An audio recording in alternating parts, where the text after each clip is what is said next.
Chawla, and today we are with Mr. Naveen Munjal, and we want to talk about what's going on in Delhi and how you can save us. Hi Nikhil, pleasure to be here today. Lots to be done. As you can see behind me, we are smogged in. Exactly. I mean, a lot of people think when they come in, it's romantic fog and everything, but it's not, it's smog. Lots of things to be done. I mean, lots of things. There's no one step. It's not, electric vehicles is a great answer, but it's not the end-all solution. I mean, of course, you've got crop burning, which is happening, and you've got dust, which is there in Delhi, and you've got construction, which is rampant across the state, not just the city.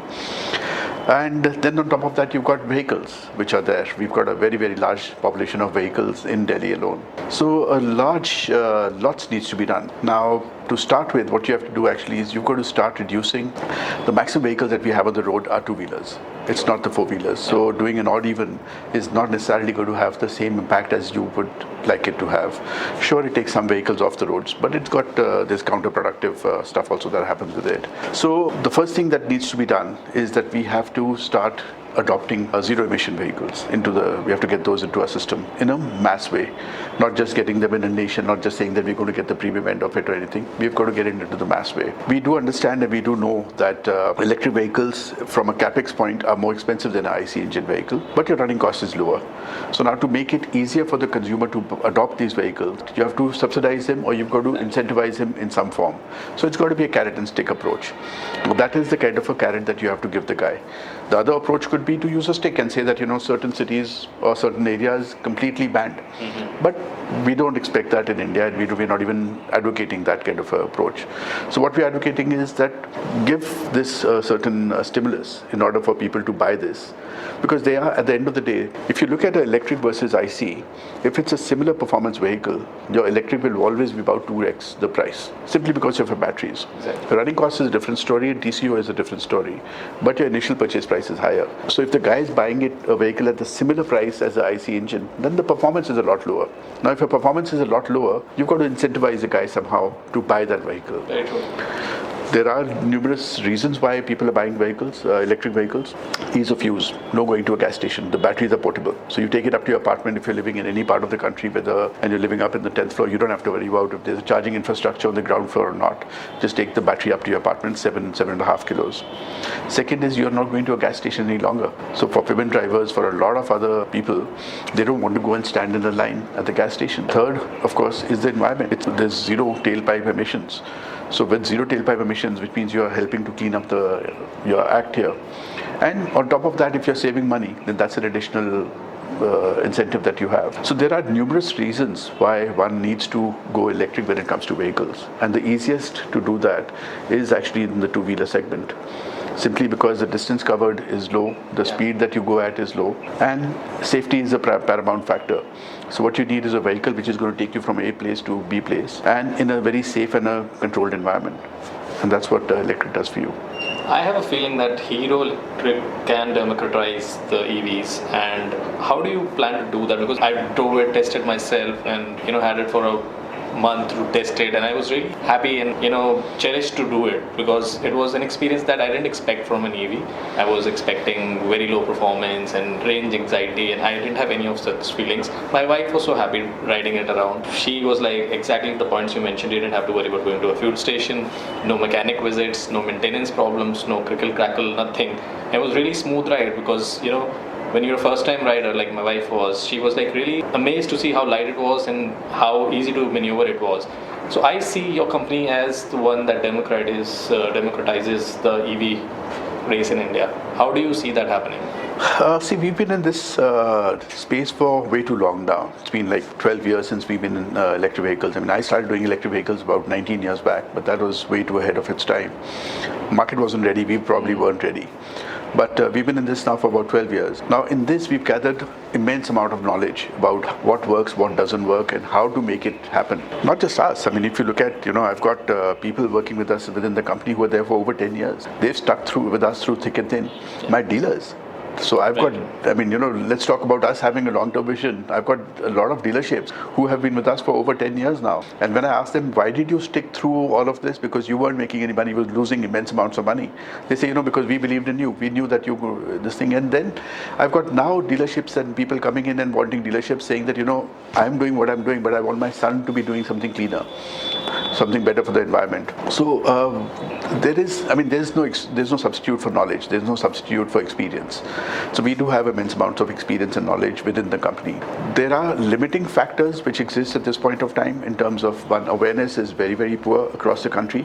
What we talk about in our social circles and we talk about in the metros and everything and these conferences, etc., that we do, it doesn't really percolate down to the common man sitting outside of these forums. The second is financing. Huge problem. So if you look at IC engine, majority of the vehicles are financed, but if you look at electric, less than 3% or 4% of the vehicles are financed. Now with that level of financing, people have to shell out upfront. The third issue that remains is your upfront purchase price. So like I said, that electric is more expensive to buy upfront, but it's much cheaper to run. Exactly. And there's enough economics around that. But there is also a balance of a price, performance, and a range of the vehicle. So the minute you go into very high-powered vehicle, you're going to lose that efficiency. You lose those economics. The total cost of ownership goes much higher. So there is a balance that has to be struck there. What's happening right now is that some of the policies, even though they are steered or they are structured towards promoting EVs, but right now are not working so well. So they need to be relooked at, and that chapter needs to be reopened. That if it's worked, okay, well and good. But if it's not worked, and if it's not working, then what is the reason why it's not working, and what is the corrective action that can be taken? So from the government, there needs to be a push that needs to be given, and that needs to be in the demand creation. Exactly. If you don't have the demand, no matter what you do, that whole ecosystem at the back is going to have no meaning. If you look at e-rigs, for example, a large part of them are unregulated, but the fact is that that whole ecosystem has gotten created now.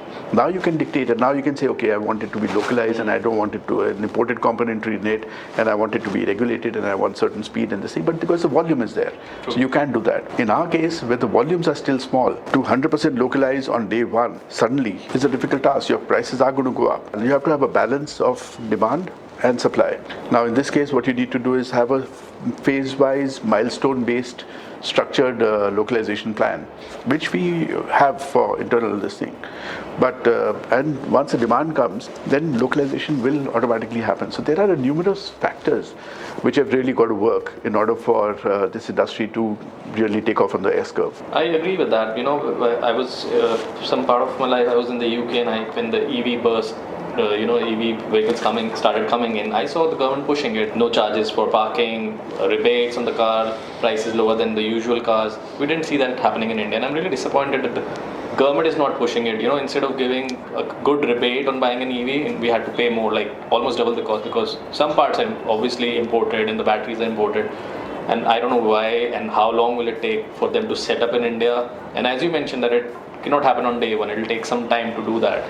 But again, then how are you placed right now in terms of the numbers, and obviously you've been market leader in whatever markets you are, but how do you see and what's the growth plan? Let me address the first part of the question, which is about the government itself. So the government's intent is there, but sometimes the understanding is not completely clear, and sometimes the decisions taken are counterproductive. All you have to do is just step back and relook at what you've done, and then maybe change course. Now, another part of it, demand creation and the supply chain, etc., the cost of the EVs. You're right. I mean, here restrictions are difficult to apply in India, but here that's why we're saying, you've got to use a carrot then rather than a stick approach. Our own plans actually are fairly aggressive. We've got a conservative plan and we've got a slightly more aggressive plan. We generally try to remain conservative when it comes to numbers. We don't really try to talk about very large numbers, but we are gearing up to handle much larger volumes, because what we are seeing now is the traction's already begun. Now, with or without the policies, with or without anything else happening, the traction's already started now. So, the funny thing I'll tell you is this thing. So, in a lot of conferences, I get a lot of fence sitting that happens. So, companies saying, once we reach this stage, then we will do this, and once you do this, and we will do this. So, I said, it's difficult for you to realize what is the right stage to you to step in, first and foremost.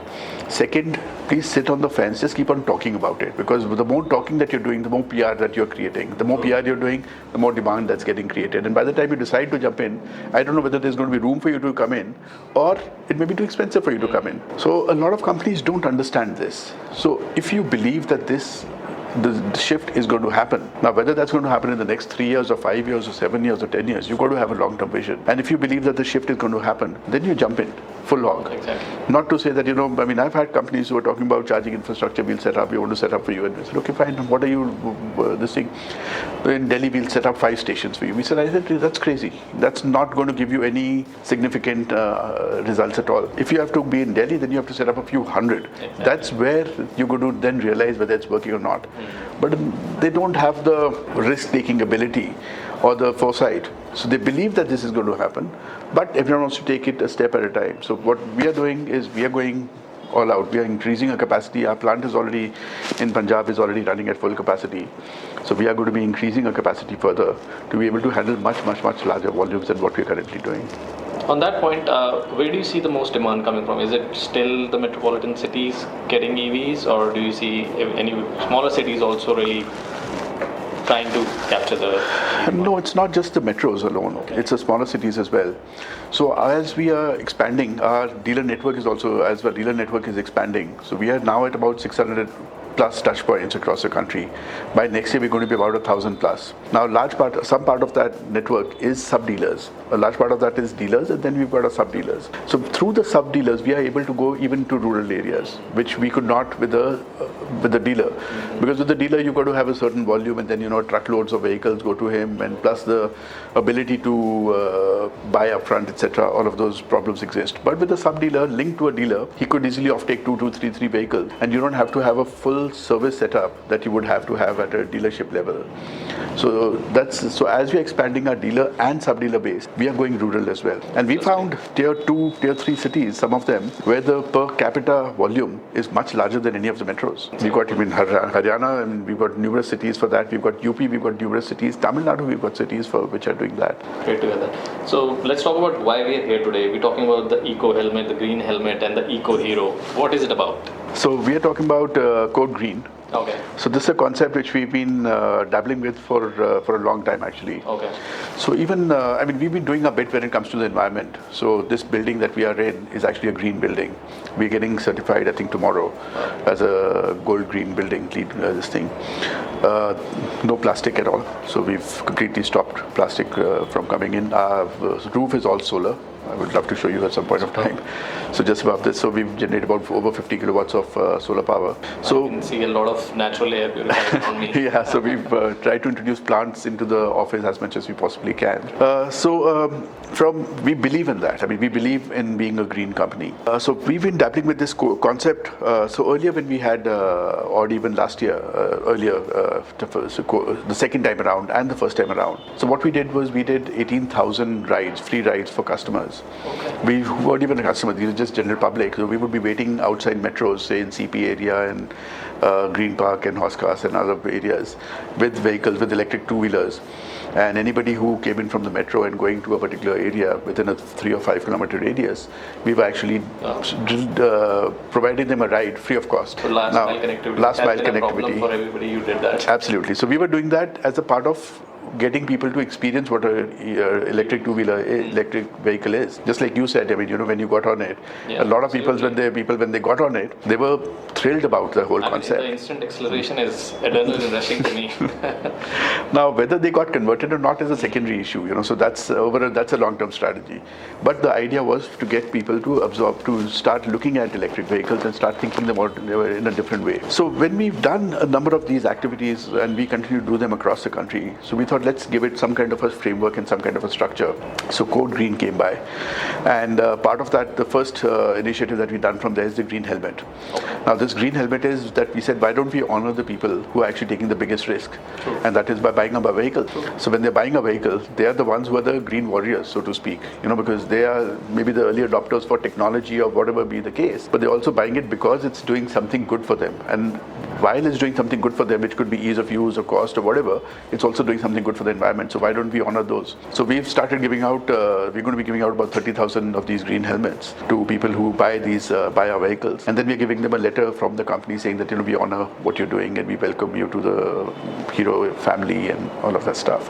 But that's not all. So this is only topical at this point of time. But we intend to continue Code Green as being an asset or a foray into doing more and more for the environment going forward forward as well. The next one may be distribution of, that we're already doing parallelly actually, is distribution of masks, air purification masks to people who are on the roads. Because they're breathing in this toxic air constantly, and what it's doing to lungs is crazy. We wanted to put some kind of a structure, some kind of a framework around it. Now, call it as a CSR activity, or call it just as wanting to do something good for the environment or for the people. And not all of it is, it's not going to have a marketing element to it. The whole idea is that how do we create awareness about the environment, about not just air, it could be anything, it could be water, it could be other things. So as we go along, we go to discover what we want to do further and further with it. But the idea was to just put it under some kind of a framework. So right now you said that Code Green has been an ongoing initiative or a movement, and you want to take it forward with different things and all. So this green helmet thing, you said you'll be distributing around 30,000 helmets. Yes. This is to the new or existing customers? New riders, new people who are buying a vehicle. The risk in getting it. Yeah. So people who are buying the vehicles now, if somebody approaches us from who's bought a vehicle earlier, we will of course help them as well. That's not a thing, but we're not. He was already part of the family. So absolutely. So we'd be more than happy to. Great. But right now, anybody who's buying a vehicle, even if it's a low-speed vehicle where you don't buy law, you don't require, but we still think that please do wear a helmet, because safety is actually is paramount. Thank you so much. Any last message for the consumers or our viewers who are still doubtful about EVs? Because I know people who are still having range anxiety and whatnot, but I think you've really sorted out with the extra range vehicles that you have. So let me tell you about the range anxiety before I get to the final part of it. So range anxiety, that's more of an anxiety issue. It's not really, there's really no factor around it. So all our vehicles, they give you a minimum of 60-65 kilometer range, and they go up to about 120 kilometers. Now that is more than enough for a two-wheeler guy to be using on a day-to-day basis. So what we did, actually, we did an experiment whereby in the eastern part of India, so our dealers, they actually they went and installed these charging stations at the Kiryana stores, at the pan stores, at this thing. And these charging stations are nothing but the switchboard which says Hero Electric charging point. So it's just like you have your mobile phone charging point at airports and bus stations and every other place. So it was the same way. We just said Hero Electric charging point. And so they started giving out this list to all the customers who were coming and buying our vehicles. And so they said, okay, if you have range anxiety, these are my 300 charging stations that I have in the 5-kilometer radius. You can go anywhere and charge. This guy is going to charge you, he's going to charge you 5 hours for half an hour. This guy is going to charge you 10 rupees for an hour or a full charge or something. And in the meantime, he'll also clean your vehicle for you. So did that, his sales went 3x. Get how many people used it? None. Because your batteries are portable. Mm-hmm. So the battery in the vehicle, so no matter where you're this thing, so even if you're in a block of apartments, you don't need a charging station downstairs. You can take the battery at 7.5 kilos, take it up to your apartment, charge it, plug it back in, and run 70 kilometers with it. And these vehicles are so easy to charge. We've got every place in the country that we look at where we've got electricity, you've got a charging point. Yeah. So if you're stuck somewhere, digressing from this, I had a very interesting experience where I was interviewing with somebody at India Gate, and they said, the same issue came out. Range anxiety. I said, okay, you can charge it anywhere. Literally anywhere. I'm looking around, where can I find a charging point near India Gate? Yeah. And so you've got these guys taking pictures, and then they come and give you the picture photo within like minutes.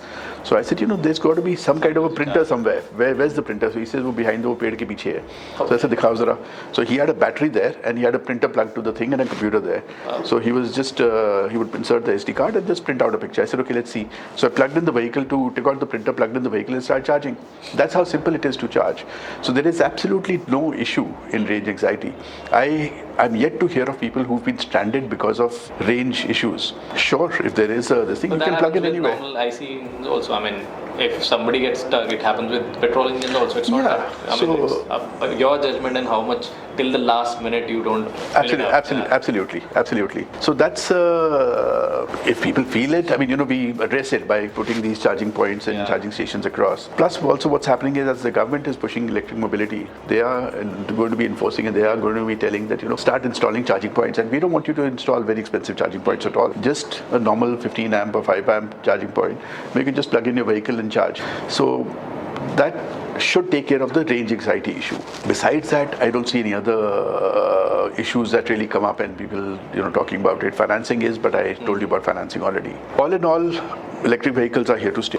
Electric vehicle, this shift towards electric mobility or clean mobility is going to be faster than what anybody is expecting. we are putting in our best. We are putting in all our guns. We are shooting every which way that we can in order to promote this e-mobility.